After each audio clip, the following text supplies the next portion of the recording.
Abonnez-vous et cliquez aussi sur la petite cloche de notification pour ne rien rater de nos prochaines vidéos. N'oubliez pas de partager aussi la vidéo et de la liker. On avait essayé de criminaliser mon propos, ma pensée, alors que je n'avais fait que constater que malheureusement, ceux qui étaient censés protéger la population étaient très perméables aux attaques de voyous qualifiés de terroristes par le système français qui se sert de ces derniers pour sécuriser l'accès aux ressources dans la zone du Sahel. D'accord. Mais quand il s'agit des résistants africains, ils sont diabolisés, ils sont considérés comme des menaces, comme si nous venions quelque part déranger un business entre l'oligarchie africaine et l'oligarchie française. On m'emmène à Ouagadougou, on me met dans une cellule avec une vingtaine de cafards. J'ai fait beaucoup d'arrestations dans ma vie. C'est la première fois de ma vie que j'étais dans une cellule aussi sale, c'est important de le dire. Toujours pas de motif d'arrestation, toujours pas de signification de garde à vue. Intéressant. Et pire encore, c'est-à-dire que je n'ai jamais senti autant de gêne de certains militaires qui eux-mêmes n'étaient pas les décideurs dans cette affaire. Ils attendaient que leurs responsables partent, qui étaient très arrogants, d'accord, ces responsables-là, certains avec des costumes cravates tellement serrés qu'on a l'impression qu'ils ne vivaient pas au Faso mais ailleurs, bref. Et quand ils sont partis, c'est là où ils se sont lâchés en disant « Monsieur Seba, on vous soutient, vous ne savez pas à quel point, mais les ordres viennent vraiment de très haut et là on ne peut rien faire d'autre, sinon c'est nous qui allons avoir des problèmes. » J'ai dit, le problème, c'est que c'est ce qui s'est passé avec le président Thomas Sankara aussi. La plupart ont dit que vous étiez des exécutants, vous avez dit que vous étiez des exécutants et que c'était les ordres et que si vous ne faisiez pas ce qu'on vous avait demandé, vous-même, vous alliez avoir des ennuis. Et vous avez été le bras armé du néocolonialisme. Et c'est pour ça que je dis aux militaires, il est à un moment donné temps que chacun prenne ses responsabilités.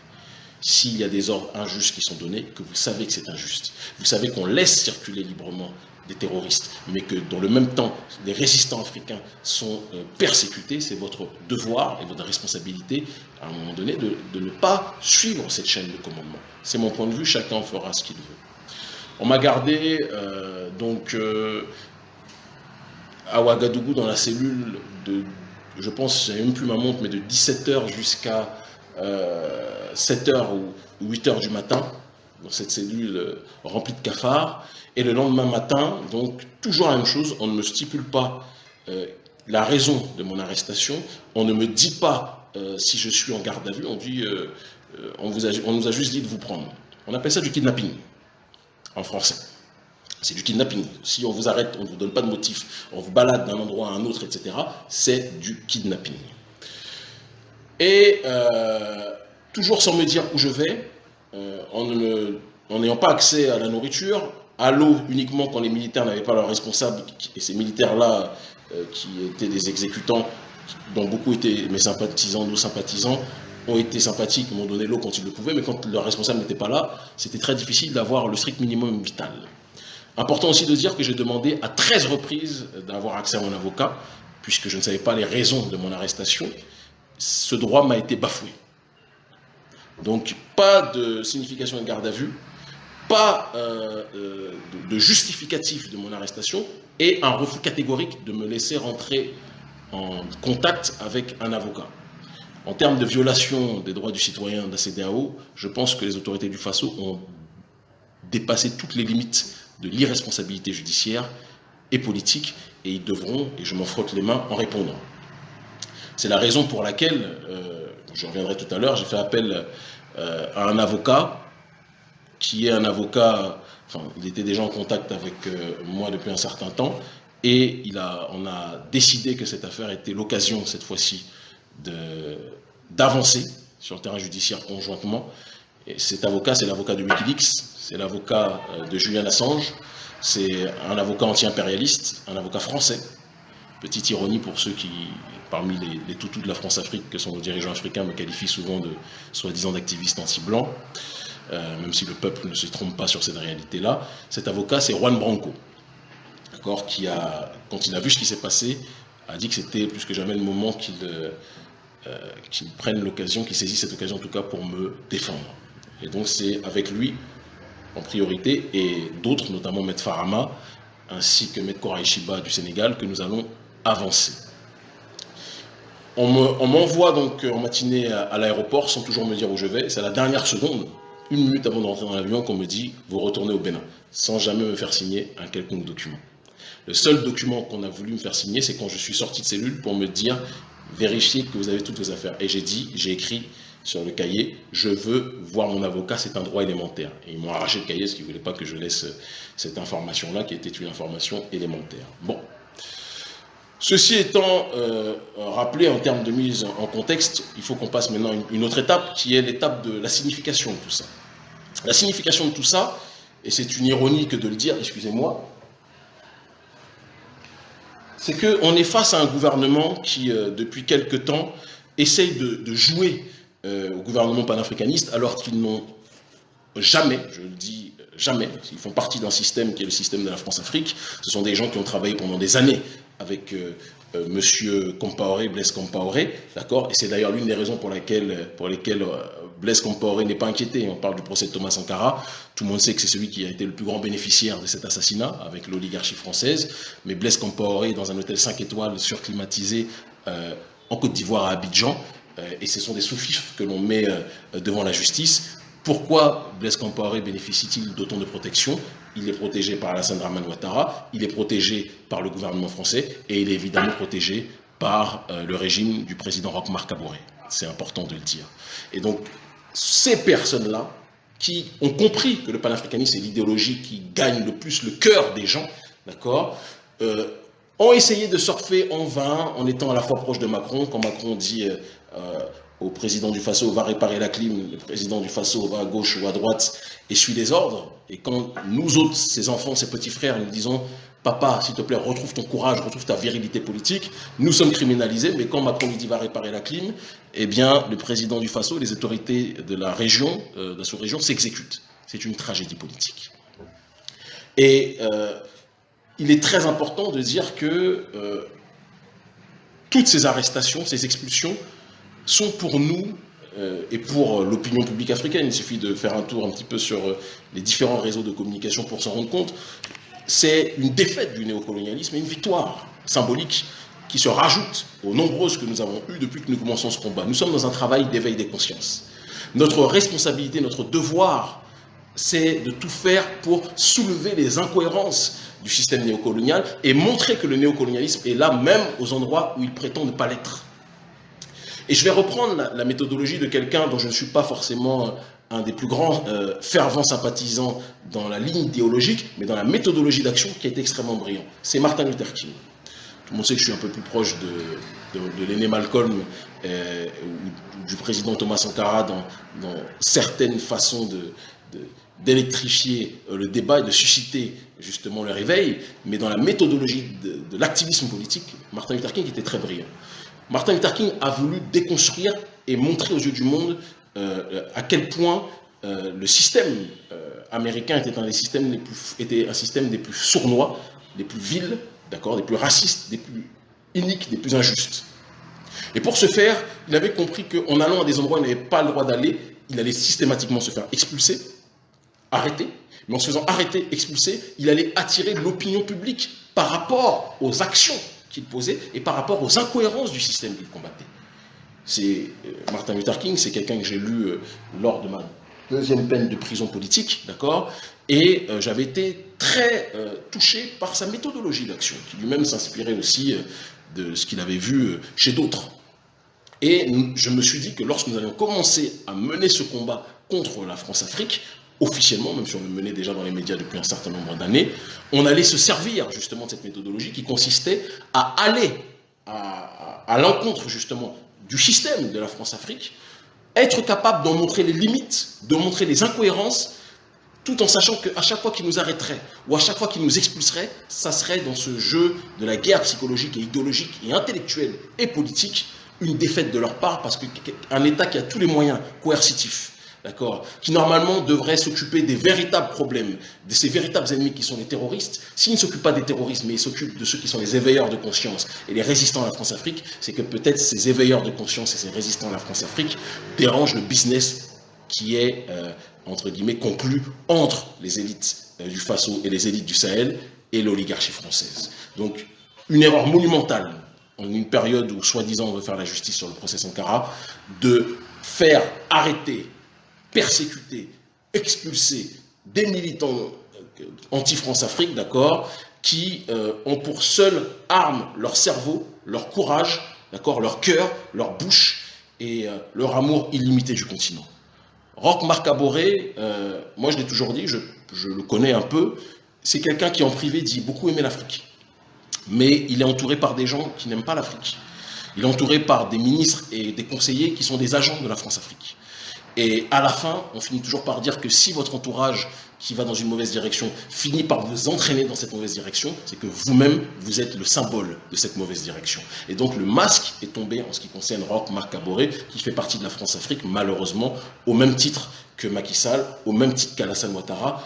Et je dis ça avec douleur parce que je sais que individuellement, pris individuellement, Roch Marc Kaboré était à une certaine époque, avant les coups de pression de son fils Emmanuel Macron, semblait très intéressé par notre démarche politique. Mais quand il a commencé, quand Macron a tapé du poing sur la table en disant si vous continuez à fréquenter les panafricanistes, il y aura des problèmes, Roch Marc Kaboré a reculé, d'accord, et a coupé le dialogue avec nous et a décidé de se ranger dans une ligne qui, à mon sens, n'est pas la ligne initiale de son cœur, mais c'est lui qui choisit.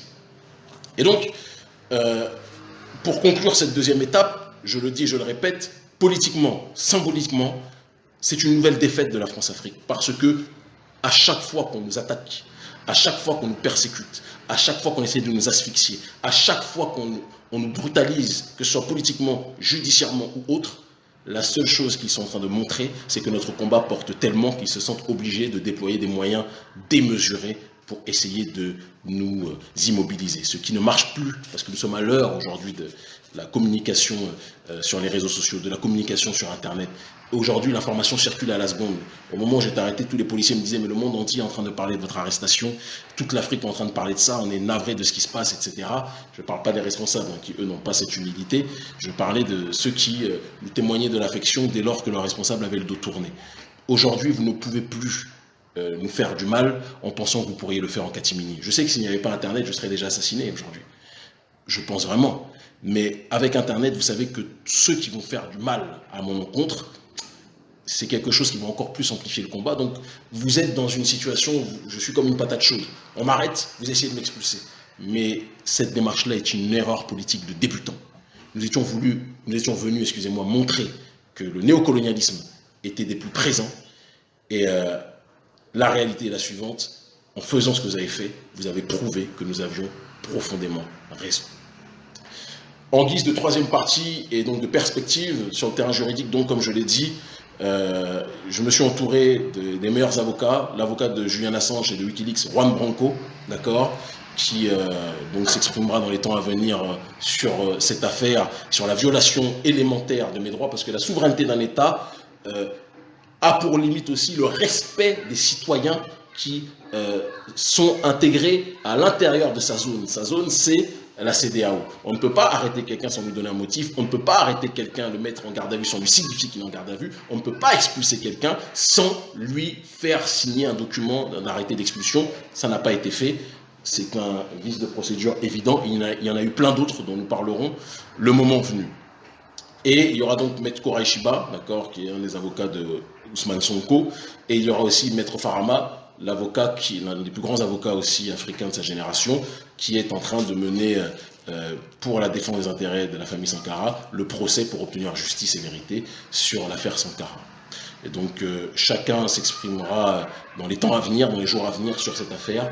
Et cette fois-ci, nous allons aller au bout, parce qu'il est temps d'envoyer un signal aux autorités qui est que à chaque fois que vous nous persécutez, nous gagnons, de toute évidence, mais vous n'allez pas faire non plus ça éternellement.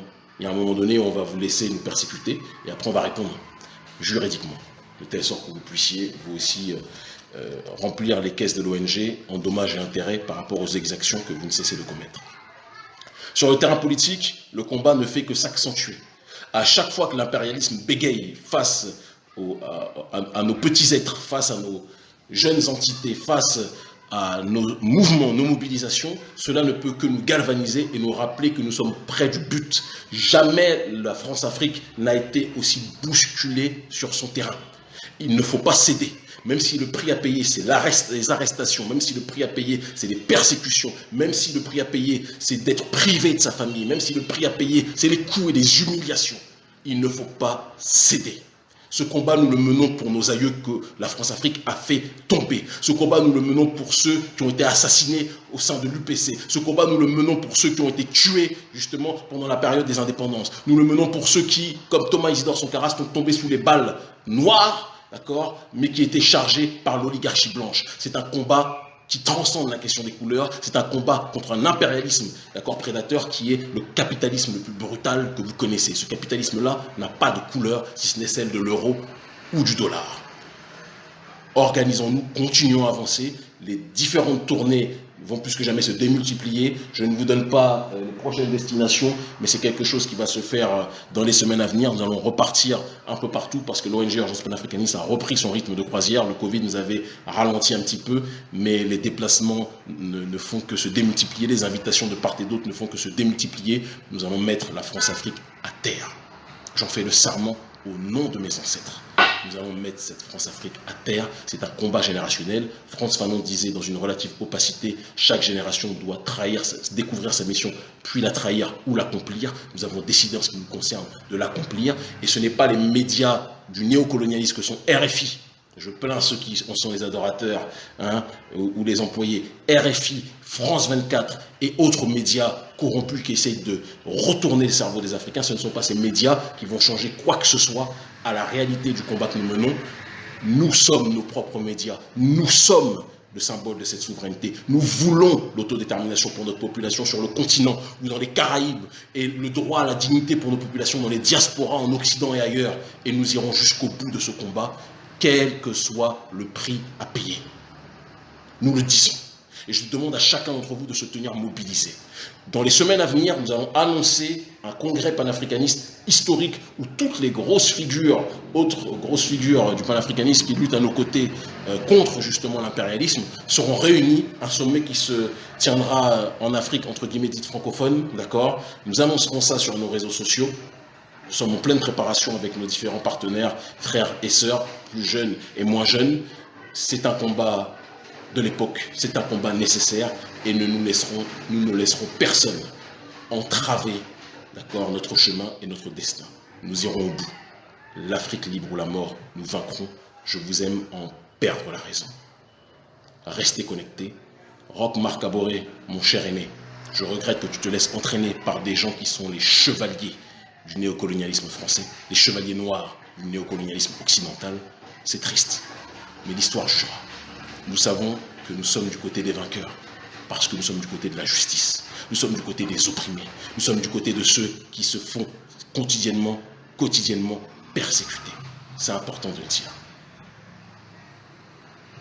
Chacun recevra ce qu'il a semé. Et je dis aussi à l'Afrique centrale, ne pensez pas qu'on vous a oublié. C'est pour bientôt. Ils finiront par comprendre. Je vous aime profondément. Restez connectés. Donc, une affaire en justice va être lancée par nos avocats, donc Juan Branco, Maître Farama, Maître Koray Shiba dans les temps à venir. Important de le dire. Pour le reste, sur le terrain politique, les mobilisations vont continuer. Les exploits qu'on a réussi au Mali, la réussite de la tournée d'information et de sensibilisation qu'on a effectuée en Guinée, on va la faire partout. Et sur le terrain géostratégique, beaucoup de connexions aux quatre coins du monde sont en train de s'opérer parce que beaucoup de gens sont fatigués de l'hégémonie occidentale. Ils finiront par comprendre. L'Afrique libre ou la mort, nous vaincrons. Merci infiniment. Likez la vidéo si ce n'est pas déjà fait. Laissez aussi votre point de vue en commentaire.